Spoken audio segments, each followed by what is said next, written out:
Hey, there you are. You have reached Life Skills for a Lifetime. My name is Michael Gray. That's my Instagram and my email. Please come at me with any questions or requests for materials or like whatever you need. Today is the skill of active listening. Man, we need this more than ever. We've always needed it.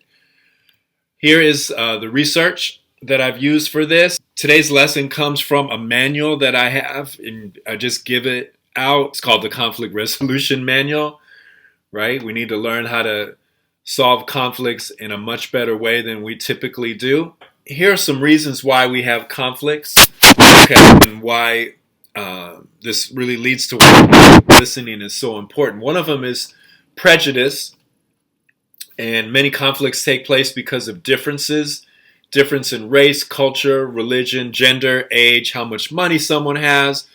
There's a lot of different things that we prejudge people on. It's not just race, it's a bunch of stuff.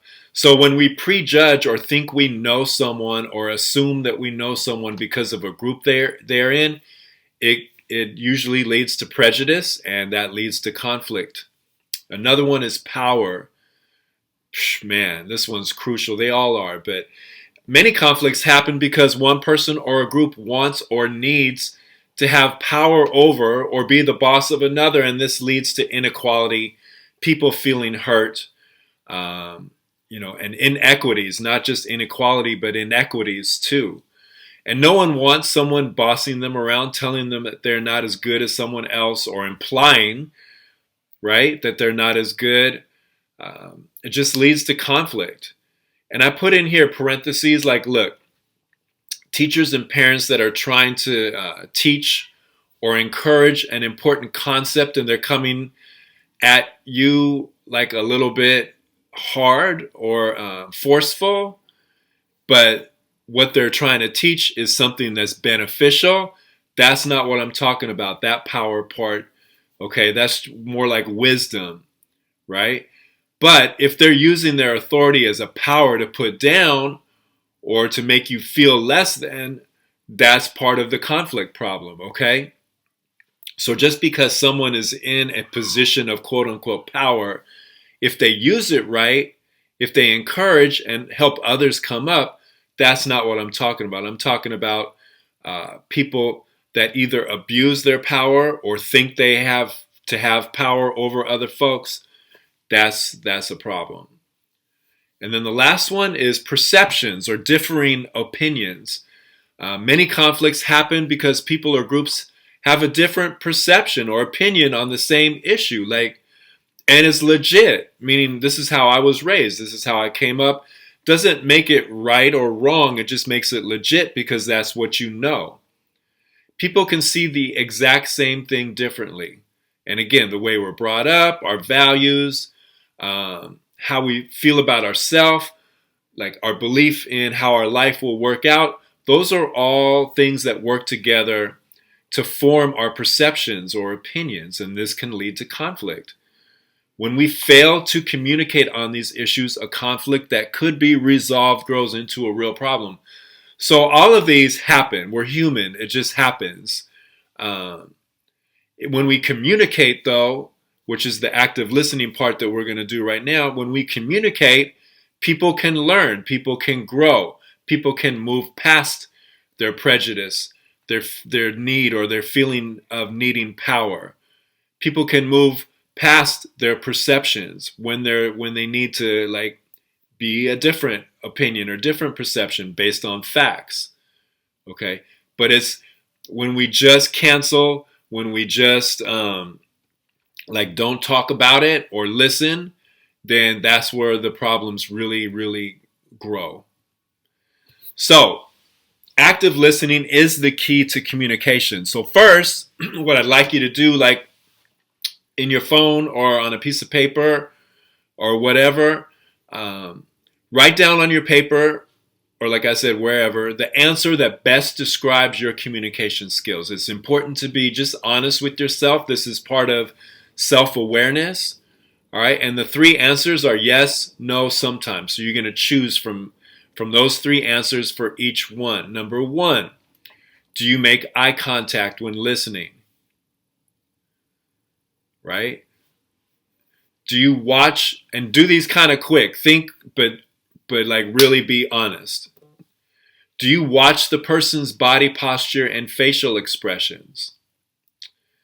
Do you emphasize and try to understand feelings, thoughts, and actions? Number 4, do you keep from interrupting and let people finish even though you already know what the person means? Man, and I'm just gonna so now we've done 4. I'm just telling you, I have to work on all of these every day, okay? Number 5, do you ask questions to clarify information? Number 6, do you smile and nod your head to show interest? I have a typo there, all right? And it's not like a robot. I'm just, what I'm saying is are you engaged? Are you for real listening? Number 7, do you listen even if you do not like the person who is talking, or this is really extra difficult? Well, both of them are. Or do you not like what the person is talking about? So do you listen even if you do not like the person who is talking or what the person is talking about? Difficult conversations require us to be good with being uncomfortable. All right? Number 8, do you ignore outside distractions? Number 9, do you listen for and remember important points from the discussion? And then number 10, do you keep from judging what was said? Do you stop from taking sides?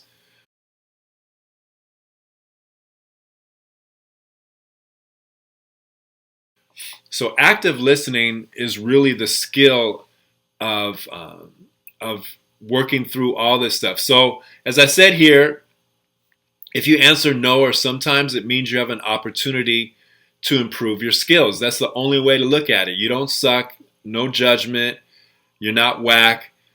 It is really, listening is a very important skill, but it's a very difficult skill. The truth is, as I said at the bottom, is that all of us need to keep practicing our listening skills to the point that they are what's called reflexive, like it's a reflex action to listen. All right, and that's another way to say it is it's a good habit. Okay? Here we go. These are the main tenets of active listening skills. First of all, listen to the main idea and for the main idea in what the other person is saying.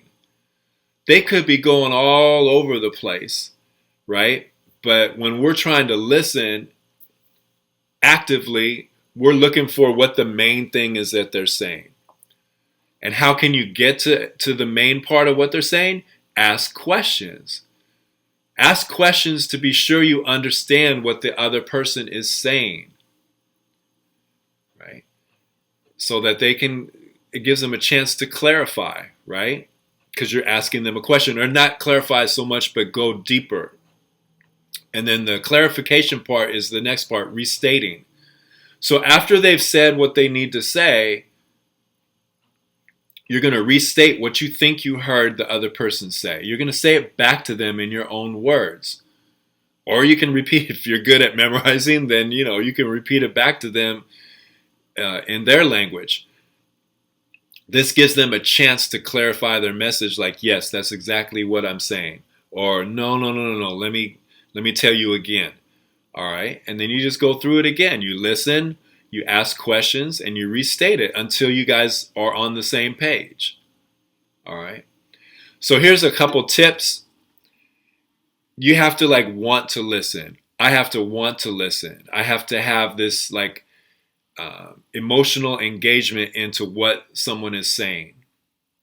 And what can help is to move away from noise, people watching, right? Do your best to maintain eye contact. That's really hard. Not to the point where it's super creepy, but making sure that you're really engaged. Why? Because it shows that you're interested, okay? And you're able to get cues, like body cues, body tips for maybe they're really anxious. You can tell by just watching. Again, listen for the main idea. ask questions to get more information, and restate what was said in your own words. You guys are working this out together. No problem has only one side to it. All right. And active listening is super cool because you're not really going to be giving a bunch of advice. All right. So working together means that once you guys understand what the person with the problem or the issue is talking about, then you move through it together. And for that person to come up with their own solutions is super powerful. So now to practice this, you're going to break into groups of 2 or 3, and one will share a quick story based on the topic. I have some down here, or you can make up your own. And the other person or persons will do the active listening. So you're just going to practice doing this. And you could do it in a breakout room. You can do it at home with the family. You can do it on Zoom with the friends. You can do it in a classroom in small groups, right? Anywhere. You can do it at a restaurant. The idea is to make this a normal part of how you communicate, how I communicate. All right. And just remember, when you practice the active listening, you're going to listen, you're going to ask, and you're going to restate. So if someone says to me, I had this really difficult math problem, and it was whatever times, this, but I worked through it. I made it through it, and I was so proud of myself. Okay, so I listen, and I ask, well, when was that? How long ago was that? Oh man, it was like a year ago, and since then I've been really good with my problems. And now I'm going to restate. So what I hear you saying is, that's a good way to start your restating. So what I hear you saying is that about a year ago, you came up on a really difficult math problem, and the way that you figured it out has given you a lot of confidence for other math problems. Is that right?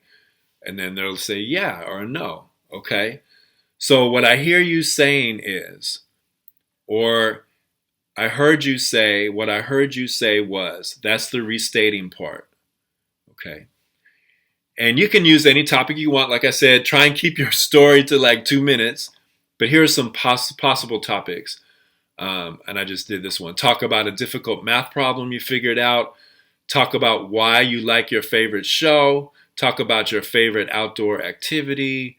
Talk about the career or business you want to be involved in. Those are just some ideas, right? So what you're going to want to do is either go through the rest of this video, this lesson, and then go back to this page at the end, right? Or you can pause it now and do it now. Whatever y'all want to do, that's what you should do. But this is a really cool exercise to like get you to learn how to do the active listening. And you do this for the rest of your life. The research studies that I showed have a lot to do with the corporate world. Why? Because relationships need to get better amongst any group of folks that are working together or living together or learning together. Like, it doesn't matter. Anytime there's groups, and that's obviously families, when you do the active listening, that really helps communication. And anytime there's communication, that means that there's a very, very high probability of working through stuff. And then people feel more power. Like, when you feel powerful as a person, you're going to do better. All right. So you can pause this now or just, wait till the end, whichever one you want. So here's a second one that you can do, a second exercise that you can do. This one is more about really, really, really listening. Okay. So you guys can do this together. You can do it with other folks that aren't in like the class that you're taking. So one person, I'm here at the top. One person reads the story and your partner answers the questions that you ask. These questions that they're going to answer are based on this little short story. The answers that they're going to give is true, false, or we can't tell, right? and then you switch up the reader. There's two stories I'm going to show you. So like, look, here's the second story, story number 2. All right. So one person reads it, the other person listens. But this one, don't ask any questions. And you can't repeat parts of the story. So read it kind of slow. But what's the point? The point is we have to practice listening from jump. All right. Sometimes if we're not listening from jump, we're going to miss out on a very important item that person that's talking may not even remember that they said. Like they could be in a frame of mind where they don't even remember exactly what they said. So this exercise is really like for the purpose of when someone starts talking, that's when I listen. Do you get what I'm saying? This one, don't ask questions. All right. And then here's story number 2. So you just switch roles. The person that was listening becomes the person that reads, and the person that was reading becomes the person that listens. Okay? True, false, or we can't tell.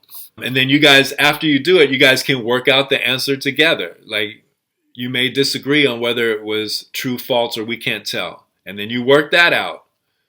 Okay. And you can use these stories to go back and do the restating part, the asking questions and the restating part. Okay. So you can do that too. So you can use this. But first, the first part of it is like for real. Don't ask no questions. They can't repeat the part of the story. This is all about really, really honing in and being engaged in the story. Now, if you want to make this like super fun, you get 4 or 5 people and you have one person in the room, one person reading, and the other 2 or 3 are outside, and you tell the one person the story, right? And then you ask the other person to come into the room that didn't hear nothing, and that person tries to tell them the story, and then so on and so forth. And you can see just how difficult it is to listen properly. I almost said like we were sitting in a classroom. Any questions? Like, what do you guys got to say back? All right. So once again, active listening is super crucial.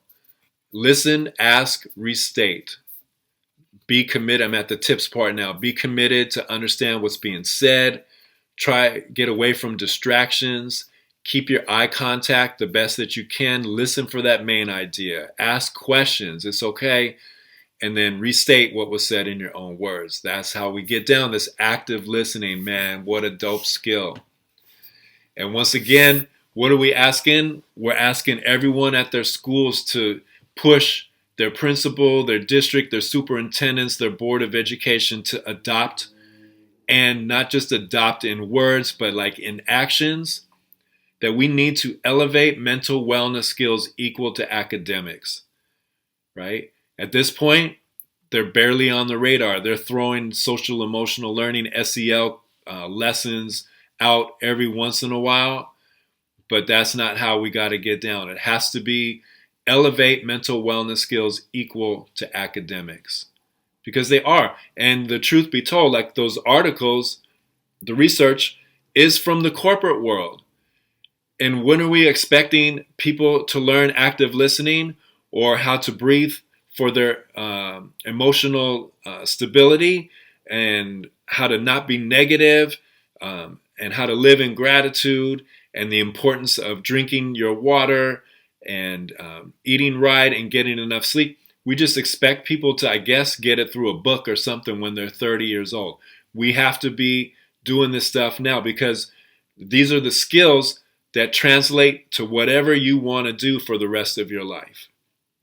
Okay? And that's a fact. And there's the YouTube channel, Together Tuesday. We have a bunch of amazing videos that the peer counselors have put together.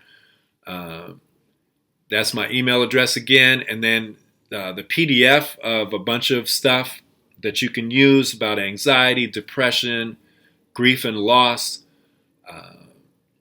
Those lessons are actually in the Together Tuesday YouTube channel, but the PDFs of those things is in the Google Classroom, and that's the code. All right. I appreciate you guys. This is such an important topic. Love you for real. We're going to like really turn this world towards where it wants to go, which is towards the good. All right. I appreciate you. Have a good day. Peace.